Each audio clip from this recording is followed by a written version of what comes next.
Duniani tumeshuhudia maonesho mengi. Kuna maonesho ya sayansi na teknolojia, wataalamu wanakuja kuonesha mipango yao ya kisayansi na umeelewa Tumeshashuhudia maonesho ya kilimo 88. Tumeshuhudia watu wanakuja kuonesha wanavyolima matikiti, maparachichi na makabichi.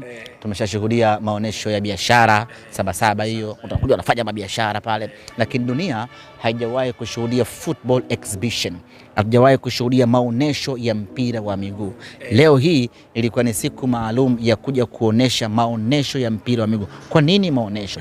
Maonesho ni kwamba leo tunakuja kuanika silaha zetu zote, na sio tu kuanika silaha zetu, kuja kucheza mpira mzuri ambao watu hawaujui, watu hawajawahi kuona, kuja kucheza mpira mkubwa ambao watu watafurahi kwa dakika zote 90.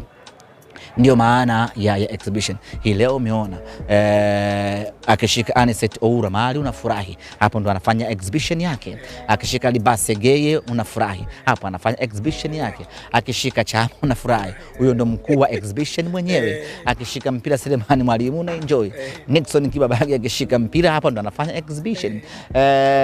Kapombe exhibition. Kaka, leo ilikuwa ni siku ya exhibition na wanasimba wameshuhudia maonesho, na sio tu wanasimba peke yake, dunia nzima imeshuhudia maonesho ya mpira wa miguu. Namna gani mpira unachezwa, namna gani watu wanapishana kama interchange ya kijazi, namna gani watu wanashambulia, namna gani watu wanapresi, namna gani watu wanapokonya mali. Alhamdulillah rabbil alamin.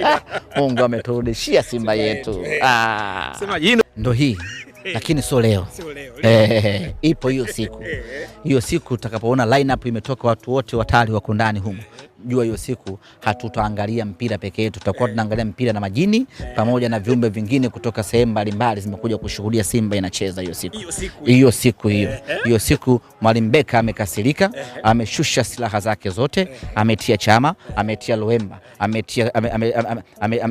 ametia Libase Geye, ametia Oura. Hapa chini ameweka mtaalamu mwenyewe Kagoma.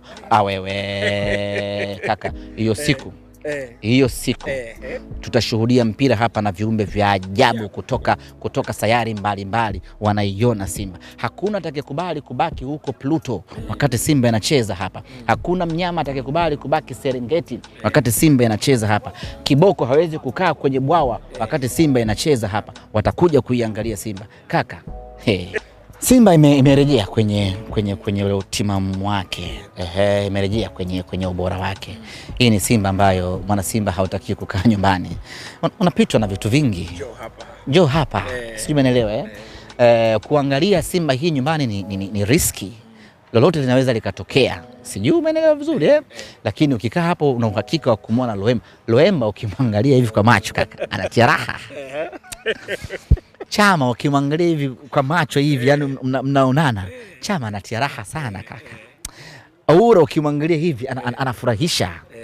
Upe alokuwa nao Rushaine kwenye TV hauone vizuri, waupe fulani waki Cape Town mpaka umuone uwanjani. Rangi yake imetakata, imeng'aa. Simba Sports kaka, wanaogea maji ya masafi, watu wanaishi maisha mazuri. Kule ni masafi kumbe kaka. Kaka, timu ya tajiri. Sijui. Kwa hiyo hizo Simba kukaa nayo mbali. Hii ni Simba ya kuita. Mimi niwashukuru mashabiki ambao wamekuja hapa katika uwanja wa KMC, pamoja na kwamba tulikuwa ugenini, lakini tumekuja na sisi hatuna ugeni. Sisi popote ni nyumbani kwetu. Wamekuja kwa wingi, tunawapongeza, tunawashukuru. Kesho kutwa Jumamosi tuna kibarua kingine, tunawaalika tena.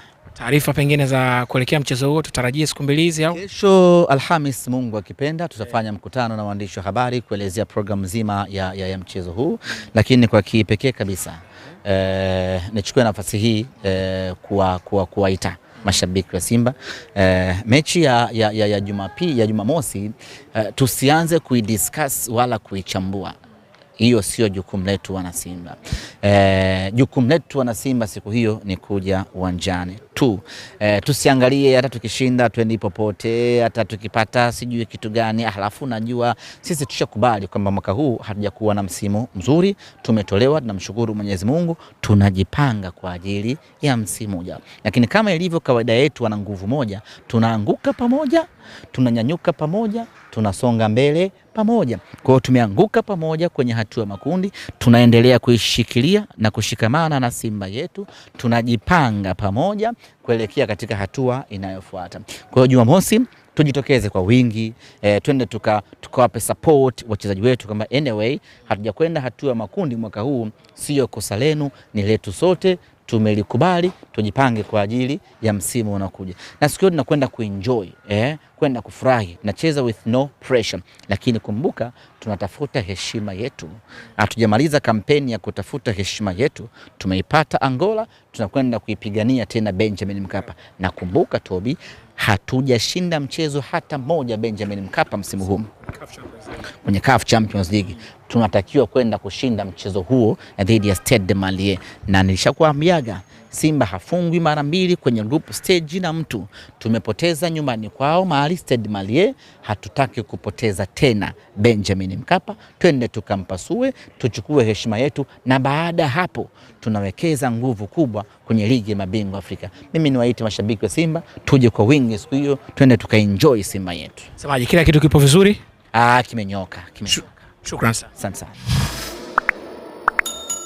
Hii ndio maana ya usajili na ndio maana ya kufanya maboresho. Libase Geye anatoa taswira halisi ya maana ya maboresho. Na kila tunapozungumzia usajili wa dirisha dogo, lazima lazima mashabiki wa Simba tuwashukuru na kuwapongeza viongozi wetu.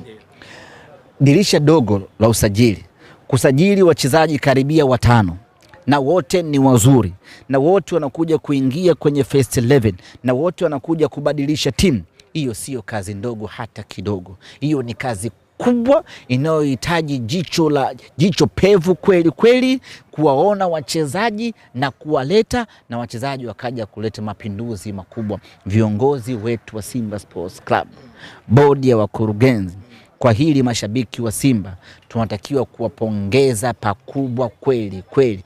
Sio kazi nyepesi dirisha dogo kaka, sio dirisha dogo, ni hatari. Kwa sababu dirisha dogo, kila mchezaji mzuri ambaye ameonyesha kwenye timu yake, hakuna timu inataka aondoke.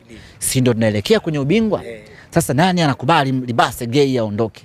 Lakini Simba kwa ushawishi, kwa fedha na program yetu, Libase Geye tukamngoa nyumbani kwao, tukamleta. Nani anakubali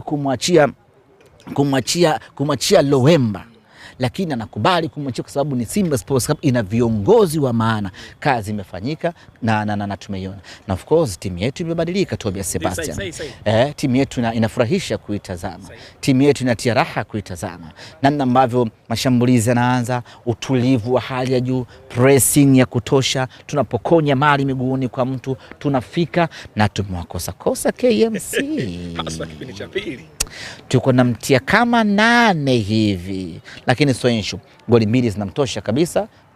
Tunamshukuru Mwenyezi Mungu. Hayupo goalkeeper wetu namba 1, amekuja au tumemwona Hussein Abel hii leo na clean sheet akimaliza. Hii ndio buffet. Unachagua tu mwenyewe. Unachagua nini? Ndizi nyama au pilau au biriani au wali nazi au wali wa maji. Hakuna ugali kwenye hiyo buffet. Hiyo ndio Simba Sports Club. Tunaamua leo anadaka nani? Anadaka Tanja, anadaka Alexander, anadaka Abel Hussein. Leo kaka Abel Hussein, goalkeeper wa maana kweli kweli wa Simba Sports Club, aje kutishwa na KMC. Inawezekanaje? Amekaa pale katulia, amefanya kazi yake vizuri, ameiondoa Simba bila kufungwa bao hata moja. Ni jambo la kumpongeza, ameonyesha utulivu wa hali ya juu kweli kweli.